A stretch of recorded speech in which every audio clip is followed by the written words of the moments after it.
Hello, everyone, and welcome to this afternoon's webinar, the Dalí Museum, Library and Archives. My name is Bridget O'Keefe, and I am a volunteer for the Programming Committee of the Archivist Roundtable of Metropolitan New York, and I am the organizer of today's event. I would like to thank you for attending this webinar. The Archivist Roundtable is honored to bring this event to you. Before getting started, I would like to inform you of our upcoming events. On Saturday, March 1st, we will have a tour of the Joffrey and Ballet in the U.S. exhibition at the New York Public Library for the Performing Arts. On Tuesday, March 4th, we will be hosting a webinar with the Judd Foundation. On Saturday, March 8th, there will be a tour of the Horological Society of New York. Stay posted, we have more events coming your way. Today, we have the great honor of being joined by Sarah Lynch and Shaina Harkness.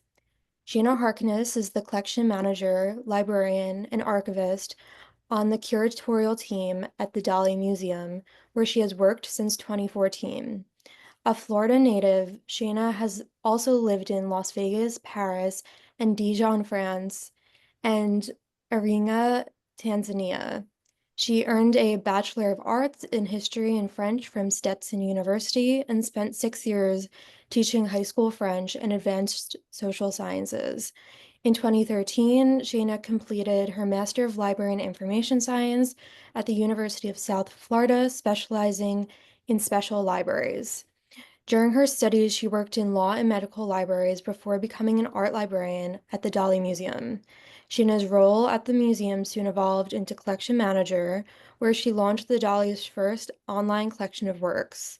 She also developed the museum's first physical and online library and archival exhibits, arranged and described archival collections, and created finding aids to improve accessibility as well as online collections for the library and archives. As collection manager, Shaina oversees the museum's art collection, ensuring its safe display and managing its conservation program.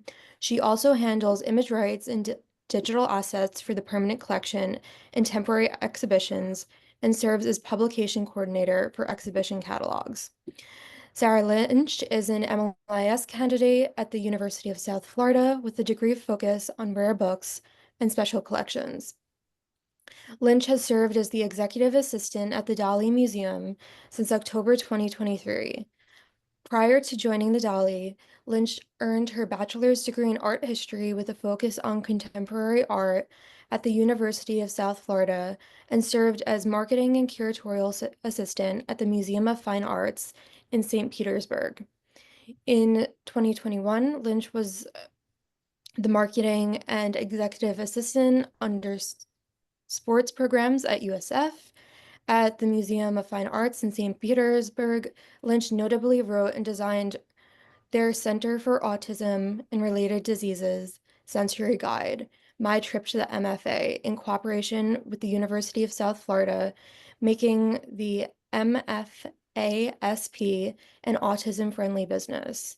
At the Dalí, Lynch has contributed to major projects, including designing the museum's first cookbook, the Dalí Museum Cafe Gala cookbook.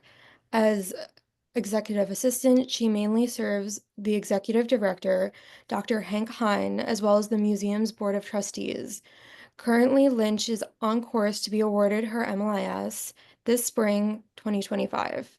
Post-graduation, she will continue to support the Dalí as executive assistant. This includes supporting our sole librarian, the Dalí, in the Dalí's rare book room, of which Lynch has already made strides to amend the museum's collection policy to include more protections and guidelines for the space and items held within. She also plans to support the museum's building expansion and latest cultural and educational programs. Some final housekeeping items. Please note that this event is being recorded, so if you wish to turn off your cameras, please do so now. And we ask that everybody silence their microphones for the duration of today's talk. Please include any questions or comments in the chat box. We will have time at the end of the session to answer them. You will also find a link to the Dalí Museum's website in the chat. And without further ado, the Dalí Museum. Such a tough act to follow. Thank you, Bridget. We're stoked to be here. Thank you for having us. Um, my name is Sarah Lynch. My co-host here, Shaina Harkness, will be helping me out with the panel at the end of this. But today is all things Dalí and Dalínian. We will talk about the history of the building as well as what we offer in our archives and how we really are the branches and the roots of this institution and how much reach we have both globally and in our own museum. So thank you for having us again. I feel like every nonprofit institution has sort of an obligation to begin with their mission statement. We care for and share an expertly curated collection of Salvador Dali's work, preserving his legacy for generations to come. And through transformative Dalí-inspired events, exhibits, and experiences, the museum serves as an active resource in the cultural life and of our community and the world at large. Pictured here on the right is Joan Croft. This is Shayna's predecessor in our institution, and this image is actually from our library one building ago, which we'll get to later. Our building itself has a very rich history, and the library truly has been at the heart not only of our mission, but of our institution since its inception. So I'm Sarah. Hi. I'm the executive assistant here. As many of you, I am sure, are super aware, and I know Shayna is well versed in this as well. We in nonprofits wear many hats. So while my title is just executive assistant, I do a lot from publication coordination and helping Shayna to research here and there as a research associate. We very much pride ourselves on never being able to say that's not my job. So this is an incredibly exciting opportunity for the both of us. And without further ado, I would love to take you through our permanent collection before we go anywhere else. So we're a single artist museum. We just collect one guy, Salvador Dalí. And this limits us and also opens an incredible amount of opportunity for us. So our permanent collection is it's ordered in chronological order, save for one space, which is our orientation space, which you see here. That is the first painting that the Morses had ever purchased. Keep that name in mind, the Morses. And this chronologically follows Dali's life. So these are Dali's early works. It is interrupted at one point in our anti-art gallery, but it wraps around this big serpentine and follows Dali's career very closely. And this is where our role really shines. And I say our, but it really is Shayna who shines in this role of making sure that everything that we display and everything that we convey, both in interpretation and in history to our visitors, is accurate to the best of our abilities. This is our manifesto of surrealism. If you may or may not know, we've just hit 100 years of surrealism, not just here at the Dalí, but internationally. So sometimes we'll pull specific resources from out of the vault and have them on display for a short period of time. As many of you librarians are well versed with, paper cannot always be out. So these are very limited, very special viewings that we get to show to our patrons. These large format paintings are referred to as our masterworks. Our masterworks are lit in specific salons that have windows from the outside world, and that is natural light that shines on each of our masterworks. Um, we get really creative with our cases. Those are what are referred to as Dali's jewelry. Those belonged to Eleanor Morse personally, and it's really important to us that we are able to display something like that. And it's super recent, and it was from the hard work of our prep lead, Allison McCarthy, because our building is referred to as Dali's jewelry box, which again, we'll get to later. This is our library. It's our main library. This is me. Hi, this is me from the past. This is specifically a special collection of Dalí works. These are all commercially illustrated books and books that he wrote with varying print runs and translations. And we also have your typical stacks. They're organized how you might imagine. Materials spanning from topics of avant-garde, surrealism, avant-garde art, excuse me, surrealism, modernism, Salvador Dalí, Spanish culture, Catalan culture, French culture, the work and history of his contemporaries, among many, many other sources. We have about 7,000, a little bit over actually, holdings in our library and hold it all within 1,300 square feet. So not a lot of space for a lot of material, and all of it is incredibly dense. We are in a lending library, and while we always encourage our staff, volunteers, and other researchers to spend time among the stacks and immerse themselves in our materials, due to our size and our limited staff capabilities, it's actually we can't lend or be fully accessible to the public. It's an unfortunate circumstance, and we do the best that we can with it. And in an effort to do the best that we can with our materials and our expertise, but our limitations, we try to offer other amenities virtually and accessibly, which, again, I guess that's going to be my favorite thing to say right now. We'll touch on that later. So that's just our library. Our library has a separate room that branches into called the Rare Books Room, and that's actually where I'm presenting from now. This is truly my happy place. This backdrop will look familiar. Our Rare Books Room is where a majority of my responsibilities fall within our library. There's me again. We house a lot of different resources in here that can't live in our main stacks. Sensitive newspaper clippings, with the earliest dating back to 1928, relevant editorials, facsimiles, original productions, posters, blueprints, multiple copies of limited run catalogs that we've done for shows that we've produced, which is where a lot of Shaina's role falls into as well. The list really can and does go on. This space is also a repository of sorts for institutional records, but not many, just some. The differentiation is important. But we have board minutes and records, correspondences for exhibition-related contracts and visits, ephemera, and even zines produced by some of our teen volunteers. Um, so whereas our galleries in the vault are the heart of the art, this room really and truly is the nucleus of the niche here at the Dalí. So I'm currently presenting from our reading table, and within the rare books room, immediately behind me are newspaper clippings and multiple copies of catalogs, along with a few livres d'artistes. And then to my right, or maybe the viewer's potential left, is where our rare books and first edition printings are held. And I currently have it closed, and I have it shielded from the light because, as mentioned earlier, and I'm sure you know, the lights are typically off when we are not in this room. This room isn't seldom used, but it is used very specifically. Our volunteers don't come in here too often unless it pertains to a project that they're working on or helping us with. And we do have like a check-in, check-out system for when individuals enter the room. But our library is one space is only accessible if an acting librarian is in it. So folks can only be among the stacks when there's Shaina, myself, or Dr. Annette Norwood, who's not present with us right now, is in. So that's why our reading materials are only accessible to some and by appointment only. We hope that something like that isn't forever, because we do want more access to these incredible materials on surrealism, and we have them available. It's just not feasible within our limitations. So, the bittersweet truth of the rare books room here at the Dalí. Um, but what do we offer that's accessible? There's a lot more even than might be obvious to those viewing from the public. And that is my segue into what we call the Center for the Avant-garde. This mostly lives online. It is also sort of the general name that I refer to the library. It's not accurate. The Center for the Avant-garde pretty much lives online. And it's the resources and research materials that we offer as librarians to the public. Um, so any modern cultural influence that can be directly or indirectly linked to Salvador Dali's work as an artist,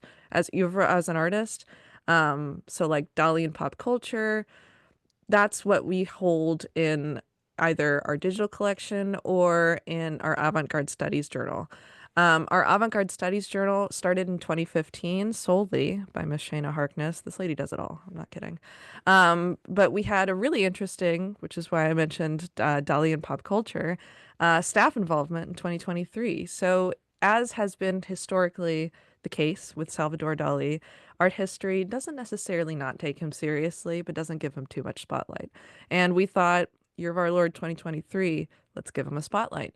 So we had asked our staff to produce abstracts and submit them to us. And based on that, the librarians at the time, which were Shaina and then another librarian that we had on staff, would allot like 2-hour time periods to have staff come and access. our books and them as resources. And that's one of our most notable entries into the Avant-garde Studies Journal. I highly recommend checking it out. I've included the ISSN. It's totally free and available on our website. You can access it at any time. They're available as readable PDFs. They're multilingual. Some are in French, some are in English. I highly recommend giving them a read if you have any sort of and curiosity towards surrealism, and if you'd like to give smaller writers a chance, just as we had. Also on the Center for the Avant-Garde is our digital collection, as I had mentioned, and research resources. And then we have some rights and authentication resources, but not as an institution. We sort of show other people where to go. Um, so our digital collection, and there is an important difference between digital and virtual when it comes to us and what we offer at the Dalí. Our digital collection has mostly things pertaining to Dalí that we've done. So it's got exhibition ephemera in there. It's got volunteer photos in there. So historic images of the institution itself. That's our digital collection. Pardon me. Totally accessible, incredibly interesting. And there are some really fun photos, especially if there are folks in St. Petersburg who have family that are really involved in this institution and they want to find historic photos of their family. That's the best place for us to send them. Oh, my grandmother was a docent here. Do you know if she was a part of this? Oh, we'll go check out our digital collection. Not to be confused with our virtual collection. Our virtual collection is hosted and lives on our website. It's accessible when you go to what's on. It's just permanent collection because it's always on. It's searchable. It doesn't have absolutely everything that we have on view because we do a lot of rotations, but it does have a majority of especially our most important works, and those are very accessible images. We've got all the necessary information that you might want, especially for students if they're looking through our website and sort of looking to see what's on view, or if patrons just curious, oh, I visited there a couple years ago. I can't remember this one painting. They're always welcome to click through our virtual collection and see what we've got on view. Some of the other resources that we offer in our Center for the Avant-Garde are just general research resources. Of note, and something that I referenced a lot before I started working here when I was just a student at USF trying to learn more about modern art, are the Dalí library guides. These are not hosted on LibGuide. Again, these are just hosted on our main website. But these are really, really comprehensive lists, articles of resources pertaining to various topics. Gala Dalí, Salvador Dalí, Sigmund Freud, Pablo Picasso. This is a resource that we direct staff, students, just about everybody to. You can also virtually kind of read through some of our library. You can at least see what we've got over in our little library world search engine. You can see what we've got in our main stacks. You can't see what's here in the rare book room. Not really, at least, especially when it comes to some of our ephemera and stuff. But that's always fun to peruse. I go through there quite often. And then third, from the left, most notably for me, is open access research for surrealism and the avant-garde. This is free and accessible journals that anybody can access and read at any time. So anytime somebody wants to learn more about surrealism, if they are inspired by our collection, if they are inspired by a talk that they witnessed here at the Dalí, or even if they're just passing by the building and are curious to learn more, they can go to our website and find open access materials on more than Dalí, on surrealism and the avant-garde. And then one of the more interesting resources that we offer is something that Shaina has worked very hard on for a very long time, which is our exhibition list. And it actually goes back to the first exhibition that we had in the Cleveland Museum, that which we'll talk about later, in the Cleveland Museum that the Morses opened for their first Dalí collection back in the 70s. So it's an incredibly comprehensive list, and it has dates, titles, and where it was held. So incredibly interesting stuff. We offer a lot in our Center for the Avant-Garde, and it is constantly growing. And we are always trying to push people to go there and use it. Like, there's so much more than the walls of our galleries. Please visit our digital, asset library. One of the things that is incredibly pertinent to what the library does and what we offer is provenance. We have the really unique opportunity of having founders who, in Shaina's own words, operated like archivists.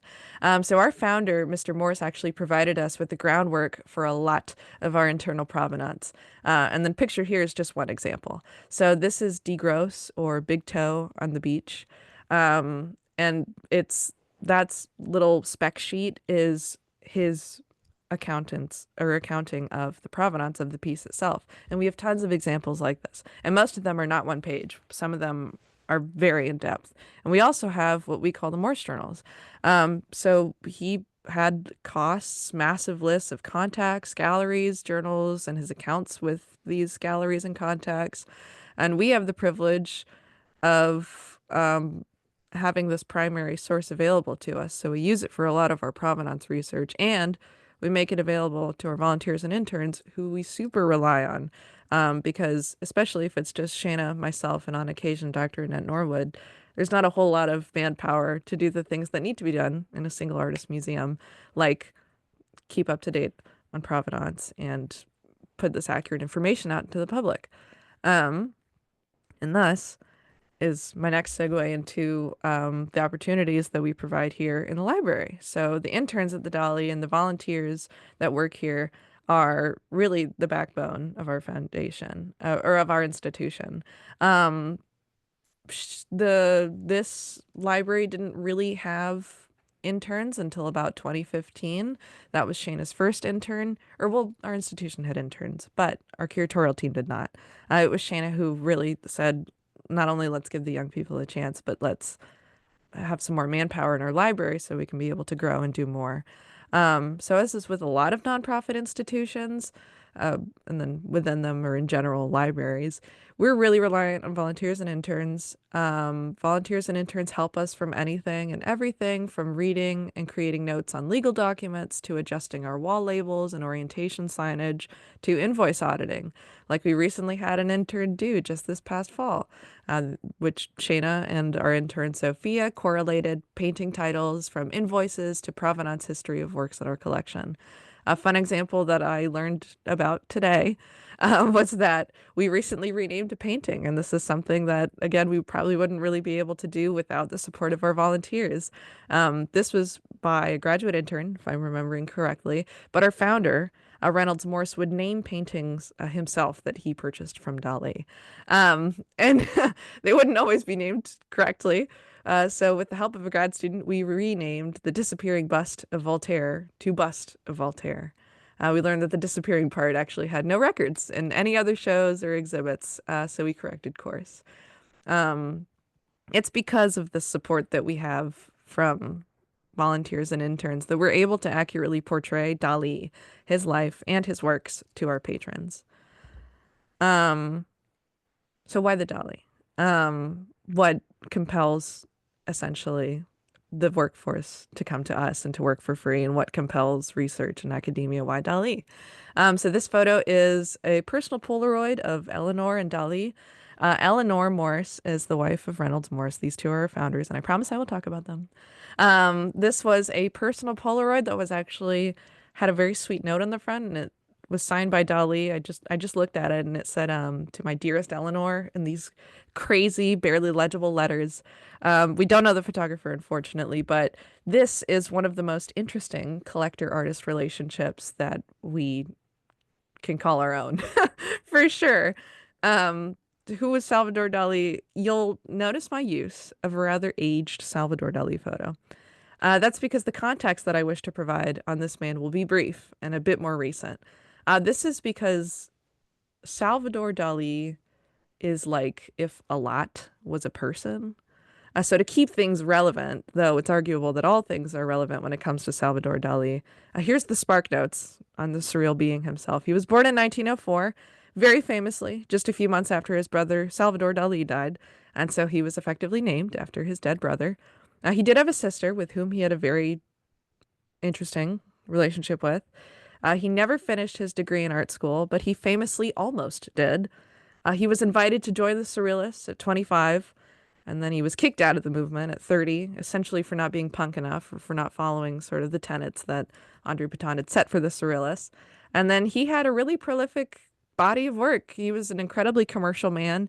He worked in sculpture, textile, fashion design, paint, ready-made, print, publishing, and then consequently, it is this commercialism that led to his expulsion of the Surrealists. And if we focus on Dalí, we can and will be here all day. And he is controversy incarnate. And it's part of what makes him such an incredible cultural figure. But the focus here is more on the collection of Dalí himself. So that commercialism that I mentioned, him just doing everything, is actually not only what we recognize him for today, but it's exactly what led him to becoming acquainted with whom would soon become his most devoted collectors, the Morses. So who were the Morses? I've been name dropping them this whole time. So picture this. Close your eyes. Picture this. You're young and you're in love and you don't care who knows it. But really. So Eleanor and Reynolds Morse were set to get hitched in 1942, and as a one-year anniversary gift, decided to go in on a $1,000 painting. Bought in 1943, this is Daddy Longlegs of the Evening Hope. And I've been told that it is not their first Dalí work, but it is their most notable Dalí purchase, because this war-torn piece has two interesting things. One, it's got a full title that I was, again, just made privy to, and I do wish to read this because it is very interesting. Daddy Longlegs of the Evening, Hope, including soft aeroplane vomited by a cannon, ants, victory born of a broken wing, violoncello in white mastic, and an angel who weeps. We now proudly own this piece, though its first spot was in the legendary Julian Levy Gallery, and then in the Bignot Gallery, where the Morses spotted it. And then they purchased it for themselves as like a post-dowry of sorts. And that began one of the most interesting collector-artist relationships that we have the privilege of being acquainted with. Because after buying this painting, they wrote to the Dalís, and then they bought 5 paintings shortly after, and then the rest is history. Um, so the first collection in Cleveland, Ohio, came to being because the Morses collected so many Dalís after so many years, that the time came for the unthinkable and the wonderful. They needed gallery space. So this gallery space opened in May 11th, 1971, and it's actually the Morses took an old storage building that belonged to the plastics company that Mr. Morse was the head cheese at. So they revamped it. They made it a home for Dalí's artworks for nearly 10 years.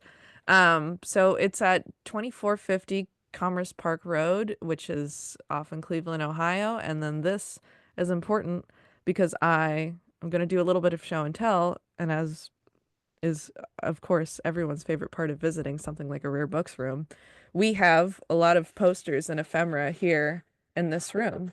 So one of the things that I had that I knew I wanted to show off was we have some of the original 1970s posters that were from the opening of this gallery.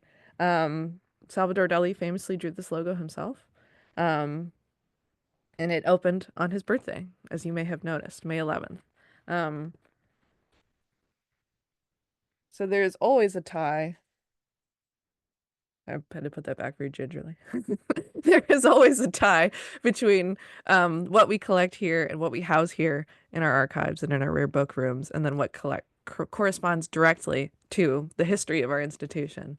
There is nothing arbitrary about what is housed in this room. So from the beginning, the library collection has been at the forefront of Reynold Morse's concerns. So the husband. So Morse would write the titles of books in Dalí's home collection each time they visited his home in Spain. And then he would come back. And then I was, again, recently told this story. Talk to a rare book seller, and then he would purchase the books that he would see at Dalí's home. And this was the inklings, the very beginnings of our library. And he wanted our library to be a one-to-one recreation of Dalí's home. So this grew, and it ended up including the Morse's academic literature and Dalí and Surrealism and more. And then even behind me, functioning as a true archivist, Reynolds Morse indexed on his own in these historic binders, retroactively kept record of correspondences, newspaper clippings, and more. And so the library grew, and then it grew into an archive from a library. And this was only partially known to some of the world. But after this, and as they grew, They needed something more substantial for future generations, especially when they fell on less ideal financial times. So they offered their incredible collection to tons of metropolitan institutions and even to their neighborhood, the Cleveland Art Museum, but they couldn't find a good home for their dowry, essentially, in their collection. And that's when something kind of fantastic and unusual happened. Um, so we have a plethora of primary materials regarding the construction and unveiling of this building. But the Morses were spurred to move to St. Petersburg, and this is that fantastic thing I mentioned, because of the work of one young lawyer, Jim Martin. So he was, I believe, a young real estate lawyer. Mr. Martin had kind of randomly started a subscription to the Wall Street Journal, and he saw this article pictured on the right. Um, the U.S. art world dilly-dallies over Dalí's and over Dalí's, excuse me. So Mr. Martin, he was headed for city council as an elected official, and he knew that a museum with unique offerings like ours would have been the way to really enrich the area and to serve the art world and the Gulf Coast of Florida. And he was right. We were a hit. So he wrote to the Morses. The Morses were interested. They thought that the area was beautiful, and they ended up building this building. So these are historic photos from our opening, which we soon outgrew. So this is what the students refer to as the old Bay Boral Hall building. Now it's called the Harbor Hall building, and it is owned by the local university, USF St. Petersburg, the University of South Florida, St. Petersburg. And actually, it houses the art students in there. So that's the old Dalí building. Um, there was a need again for bigger and more compelling building. Um, but where could we go? The area was wonderful. We needed each other, St. Pete and the Dalí. So Mrs. Morse, who survived her husband, supported us in building the building that I'm currently in now. So this is on Fifth Avenue, which has been aptly renamed to be Dalí Boulevard. But after a couple years in this building, it was in, I want to say, the mid 2000s, early 2010s is when we were like, we need a new building. So January 11th, 2011, we unveiled this building, which is a marvel. It is, I believe, oh, I'm going to misquote this here, and I really hope I don't know. It's one of the 20 architectural wonders of America. Oh, and I wish I could give you the source for that, and hopefully I will post hoc, but that's on the right, Jan Weymouth. Jan Weymouth is known for being the lead architect on the Louvre under IMP, and he did one of the other buildings down the road from us here in St. Petersburg, the Museum of Fine Arts, which, as you heard, I used to work for, and I am very proud of having worked for there. And that was my introduction to Jan Weymouth. Um, he's still kicking. He is still such a cheerleader for the Dalí, and he created this beautiful building for us. Um, it's a very Dalínian, very surreal building. It's incredibly ambitious. It's a little brutal. It's cast concrete, and that juxtaposed with these really organic shapes of glass and panel. And then you could see over there on the left, in that image on the left, we've got our own geodesic dome, which is another Dalínian idea. Dalí loved geodesic domes. He had his own little cupola at his museum in Spain. But this is where we're at now. This was the need being met for bigger and better, and it's incredible. People come here just for the building sometimes, and then they discover the artwork afterwards, and then they learn about how incredible some of the things we offer within are. And a lot of the materials for the construction of this building, the construction of the first building, and the history of the Cleveland building are kept here in this rare books room. And actually, it was this past summer that I had discovered some of Jan Weymouth's original blueprints and ink drawings that I was able to put here in the rare books room. So it's a very encompassing collection. There is a lot. And we're very proud to house all of the things that we do house. Um, so what's in our collection? What do we offer, and what are some of the things we do? This is just a brief touch point because we do offer so much here at the Dalí. Um, so our special exhibitions, modernly, we offer an incredible array. of exhibitions and programming in our newest building. So on our first floor, which that floor is always free, it has our cafe, our store, obviously our admissions, but also you can go outside and see our gardens, and we have our community room. So our community room hosts a cycle of shows, notably of which that this department contributes to is the Writers of Surrealism. Aside from everything, honestly, we contribute to every show. But the Writers of Surrealism is a circulating show in our community room that is always free to the public, where we highlight literature from the Surrealist movement. This room also has our staff art show, which is what's pictured on the left. And then throughout the spring, we have a student surrealist show. So this is where we invite students from our county and then the neighboring county and then finally the state to create works corresponding to a theme of our choosing. And it's typically something surreal. And it's great. We give them the whole kit and caboodle. They get an awards ceremony, gallery admission, prizes for best in show. It's a wonderful enrichment opportunity for a younger audience. We are still active with living collectors. This is partially in an effort to honor the Morse's legacy as prolific living collectors who had a really incredible relationship with the surrealist. Um, the most recent and most notable is pictured in the very center. So that's David Raymond. He's a filmmaker and a collector, and he co-curated a show with us called The Subversive Eye. It is a show of surrealist photography, collage, and publications entirely from his and his wife's personal collection. Oh, and that's him and his wife. She makes all of their clothes, and they always match, and it's fantastic. And then finally, we also produce our own special exhibitions of entirely Dalí works on occasion. On the far right is our senior interpreter, Peter Tush, and he's given a rundown on one of our seldom seen Dalí prints from our recent show, Reimagining Nature, Dalí's Floral Fantasies. A great task that is asked of all single artist museums, and I mentioned this a bit earlier, just as we are, is to come up with new and exciting material to keep our patrons engaged. It's the task of our researchers and our curatorial team to deliver in this regard, and boy, do they. We also produce a lot of our own publications, and of note were two catalogs for the shows shown here, The Subversive Eye and Floral Fantasies. And that, again, comes directly out of this library. In the past, it's just been Shaina as our sole publication coordinator, but luckily for her and our institution, I've had the privilege, really, of being able to aid in the publication coordination. And then also of note, just before I move on to the next amazing little thing, that Reimagining Nature show had some works that we had the incredible privilege of capturing for the first time in high resolution format. So we were able to get like the provincial photos of some of these works. And I believe it's a show that we wish to travel. It is a very impressive show. It's beautiful, it's elegant, it's delicate. It's really one of the mainstays, I believe, of our collection. Internally, we have what we call internal enrichment exhibitions. So direct from the library and staff like Shaina or our volunteers are these enrichment exhibitions. So whenever vitrines or other display cases aren't in use, our team has the opportunity to get creative with our archival material and bring things out of the vault, so to speak.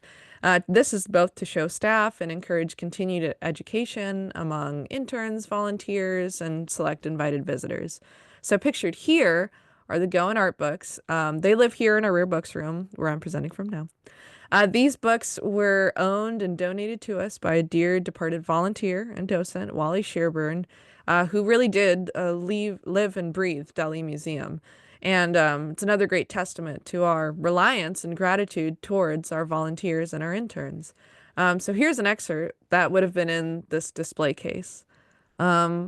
One important item installed by Dalí in his first studio was a complete collection of Goen's art books, which began to be issued in 1905 by Goens and Gray Limited of London and Glasgow, a French as well as an English edition. Each volume comprised of 60 black and white illustrations of the great masters born before 1800, affording, reads the standard title page, examples of different characteristics of the artist's work. The series soon became immensely popular, and it's still possible to pick up odd volumes in secondhand bookshops. It seems probable that Salvador's father started acquiring the collection as soon as it began to be issued, or shortly afterwards. Perhaps he even took out a standing order. At all events, Salvador could not have possessed the full complement until 1913, when the final volume, number 52, appeared. The coincidence between this date and the Dalí's move to their second home means that at age 9, Salvador could have well been in a position to install the whole series in his newly acquired laundry room studio. Speaking of from the vault, that is one of the impressive spaces that you will not be seeing today. But I am sure you have a burning curiosity for what is held within, as our remaining 100 oil paintings, various surreal sculptures and photos, and other displays are kept safe and sound within. So it is these enrichment exhibitions where not only can we have a little bit of fun with what we hold here and what is seldom seen, but it's really a great opportunity for staff to learn a little bit more about the behind the scenes of maybe what inspired Dalí or maybe what spurred him to do the things that he did do, not only well into his adulthood, but early in his career before he was even an artist. So, some of the experiences that we contribute to, we are a very innovative institution. We pride ourselves on the technology that we get to use every day and that we have the privilege of getting to work with on a regular basis. There are two specific experiences of note that I will be highlighting today. We offer so many more. We offer so many more. But there's two specific experiences that I will be highlighting today that the library specifically contributes to. The first one is your portrait. So these are pertinent to the library and archives as we're the ones who provide the foundational research for these experiences. So for example, we've recently, last 5 years or so, had two different shows. One was Impressionism and one was Cubism. We gave art history lessons to guests who used this experience and highlighted the technical process of creating these paintings. And of course, they would have fun by taking a selfie on an iPad before them, and it would live morph into these crazy cubist works. Or I don't have an image of it, but we had an impressionist one recently that was a big hit. And we would provide an art history lesson the whole way through. Another interesting thing that we offer is, I'm going to mute this just in case, the Dalí Alive 360. So this is interesting. It's a 360 dome experience. So Dalí was all about the geodesic dome. So this is a projection experience, which I'm sure you've heard of. I'm sure you've seen before, like at Newfields or with the Van Gogh Alive and stuff like that. So this is produced by the same company. But the difference is that our library and curatorial team wrote and produced the entirety of this projection dome experience. So the process production itself was intense. It was 2 to 3 years of image accession, narrative writing, and research pertaining to Dalí's work and life. And it even nails the details of where the paintings fell within the dome experience.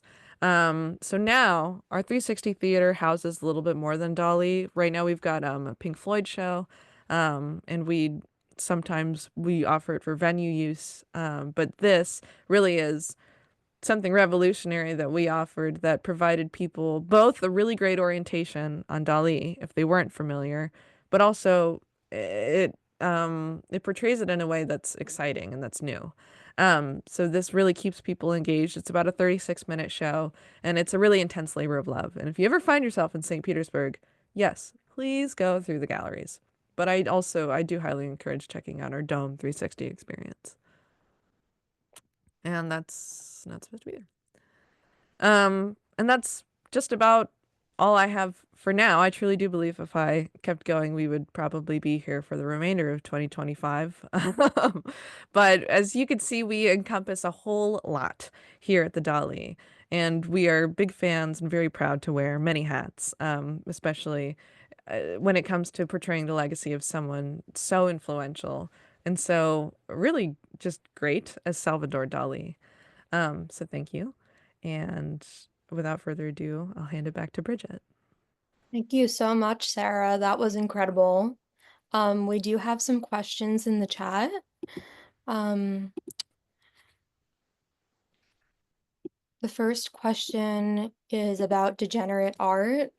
So I would more broadly ask the question of, is there anything in your collection specifically, or perhaps more broadly, that touches upon the backlash that Dalí faced culturally or politically? We do, and that's in that I kind of glazed over it a little bit, but in our permanent collection we have that anti-art gallery that has some of his uglier, so to speak, more controversial works. And one of them is, oh, Shane, I might need your help remembering the name of this piece. What is it? It's like a fragment of. something something on a beach. The anthropomorphic beach. It's a fragment. Yes, so and then this is, I suppose, just an anecdotal answer to this question. But yes, we do. And yes, we do provide a lot of information on it. We've even got a little video installation in that gallery of this piece. Dalí did this really vulgar sculpture called the anthropomorphic beach, and I'm sure you can use your imagination to think of some of the things that he portrayed in this sculpture. But it was eventually destroyed and partially discarded. And the story behind it is fun, and we also provide this to our visitors. And if you visit our galleries, you'll read all about it.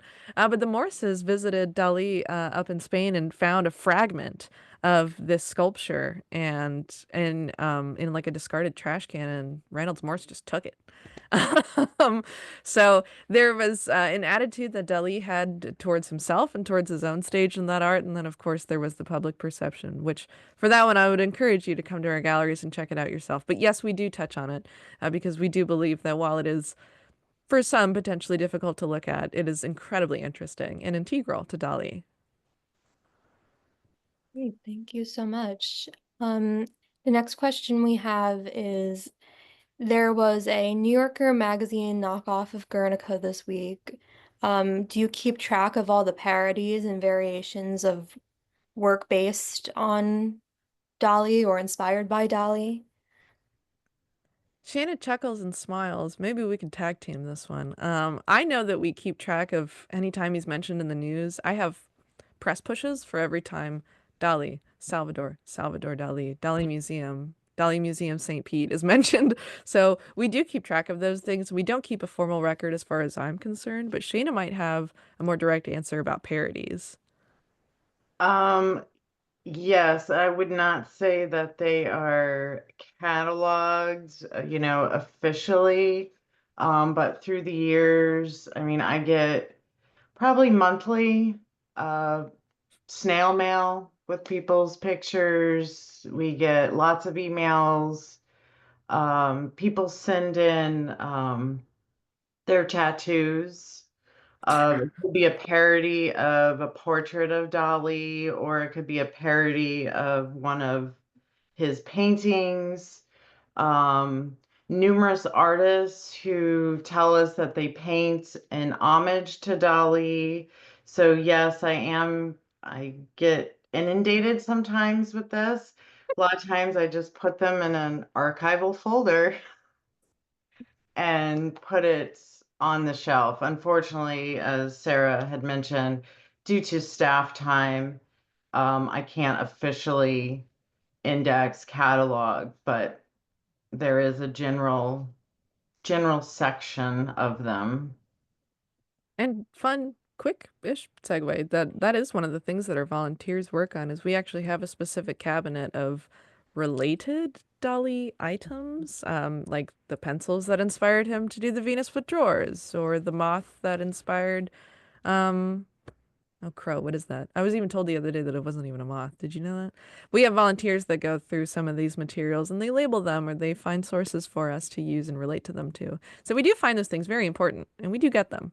But they don't have, let's say, nearly as much prioritization as some of the primary resources that we do have and that we do have responsibility for. Mhm. That's great. There's a question on provenance research, and Linda asked, can you give any examples of anything that was in one of these provenance records that was unknown up to that point? Ooh, Shane, do you think you could? I can, yes. Yeah. This is my deepest passion and love with our archives. And it was during a migration of our collection management system where I was cleaning up data and getting it ready. And lo and behold, I said, okay, I had digitized this box of letters. I need to read it now that I'm cleaning up data. And it was about the Dalí jewels, the ones that were in Sarah's video. And lo and behold, I got the cost, all the correspondence between the jeweler and the Morrises, learned the exact dates, and that the jeweler, in fact, made these specifically for Eleanor Morse because the original ones were at the Cheatham Foundation. They had had this large exhibit.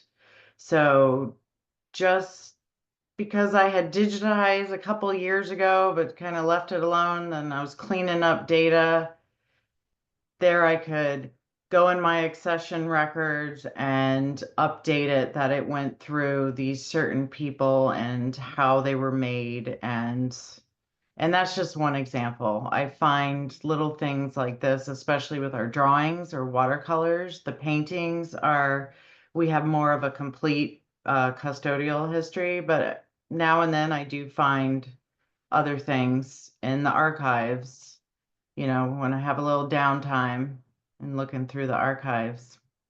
Good question. Another question we have in the chat is, what does disaster preparedness look like for this museum? And that's coming from someone who's native from Florida. Oh, condolences. I can speak to more of the boots on the ground stuff that we do in the moment because this is where I lean a little bit more administrative and when it comes to disaster preparedness, which you're probably a little less interested in. Um, Probably the most important thing to say is that the works are perfectly safe.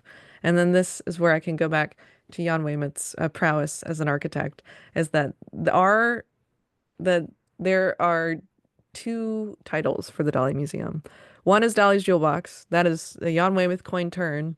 Another Jan Weymouth coin turn that we are not allowed to put in press releases is the bunker. So this is 18 inches of pure cast concrete, and our geodesic structures outside, our big glass organic structures, the Enigma, the Igloo, these are incredibly hurricane proof panes of glass. No two are the same, and they are incredibly resilient.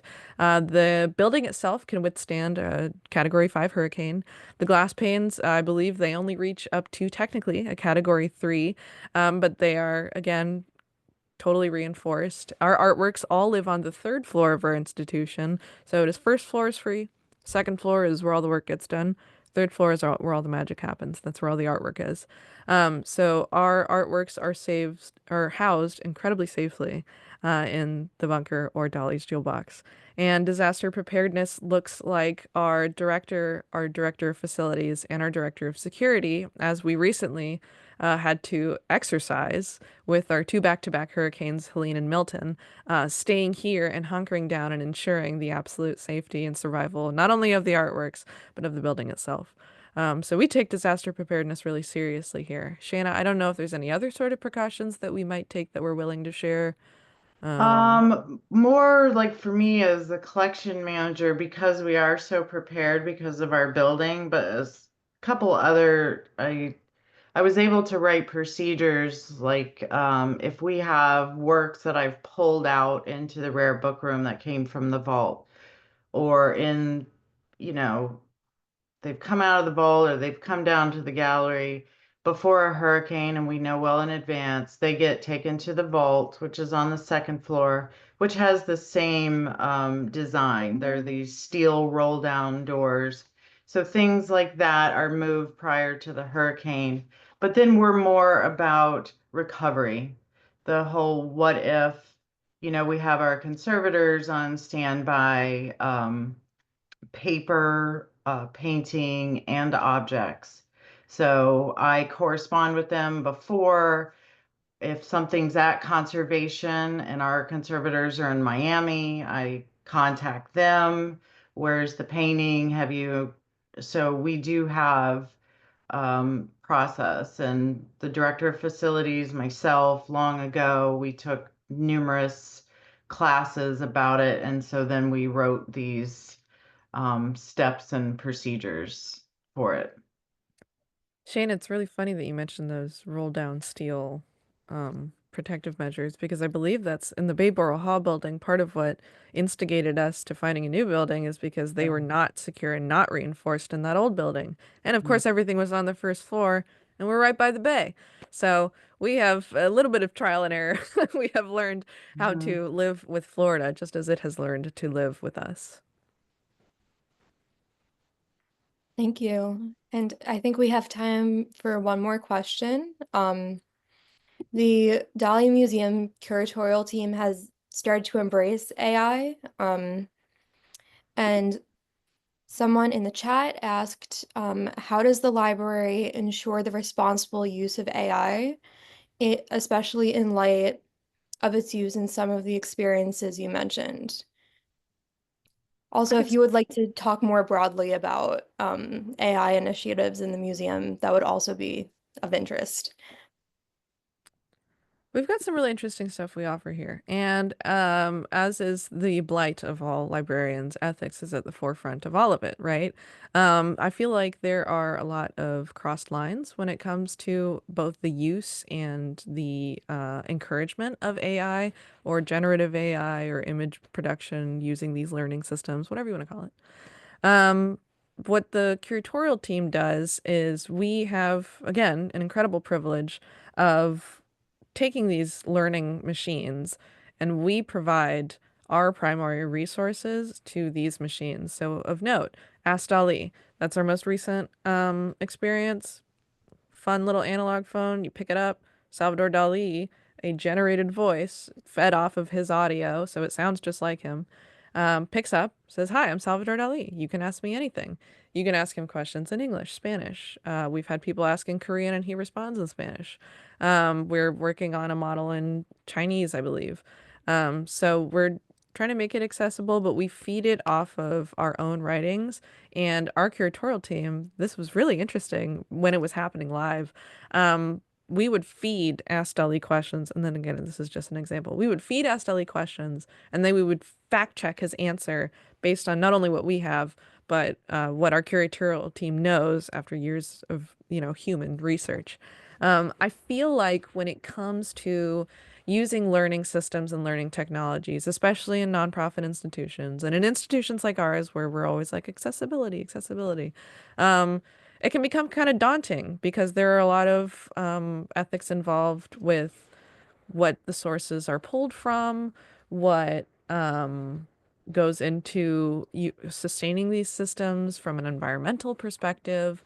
There's a lot of moving parts when it comes to using generative AI. And the best thing that we always say to people is that we do our due diligence.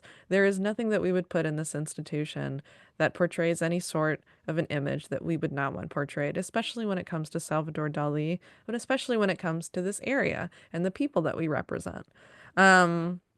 It's funny that you mentioned, this is a slight segue. Shaina mentioned earlier that people would have like tattoos or photos or parodies of Dalí. Dalí's image is owned by our parent foundation, and they're not really directly our parent. I guess it's a little more fair to say like our sisters.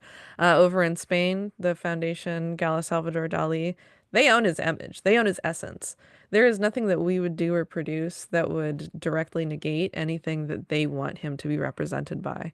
So whenever we did Dalí Lives, when we did Ask Dalí, or even when we're doing the Dream Tapestry, which is people put in their dreams and it generates an image for them. And it's usually fed off of like surreal images and paintings and works from that movement. Whenever we are producing these materials, we work incredibly closely, or as closely as we can manage, with our institution in Spain, the Foundation Gala Salvador Dalí. This is both to preserve his image, this is to preserve the institution's image, this is to preserve their institution's image, and this is to provide the best possible experience and educational experience for our guests. So there's a lot of love and effort that goes into dodgy technology. And then another thing is that, yes, we embrace it, but that's a very choice word. This is technology that will exist regardless, and we are learning to live with it and live in tandem with it. And it is providing us with really incredible opportunity and the ability to make it accessible to other people. That is wonderful. I am so excited to visit the Dalí Museum next time I'm in Florida. Thank you for this incredible presentation. I think we're at time exactly, but thank you so much, and thank you for everybody who's joined. Thank Thank you you for all. having And next us. time you're in Florida, come on down.